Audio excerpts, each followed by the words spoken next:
என்னை யாராவது காயப்படுத்தினால் அது எனக்கு உடனே தெரிவதில்லை. யாராவது என் மனதை முறியச் செய்தால் அதை அப்போதே நான் உணர்வதில்லை. எனக்கு வழி உணர வெகு நேரமாகும். என் மனதை கபடமின்மையின் கவசம் ஒன்று மூடியிருக்கிறது.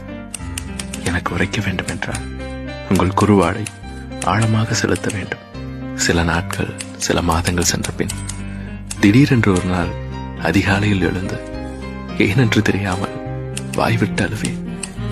என் கண்ணீருக்கு காரணம் கேட்காதே. அது நீயாகவும் இருக்கலாம். உன் நகங்களின் நுனி ஒன்று என் காயங்களின் மேல் பதிந்திருக்கலாம். யார்தான் அன்பு செய்யவில்லை, யார்தான் தீங்கிழைக்கவில்லை. எனக்கு நீ, உனக்கு நானும் கூட. Download ShareChat.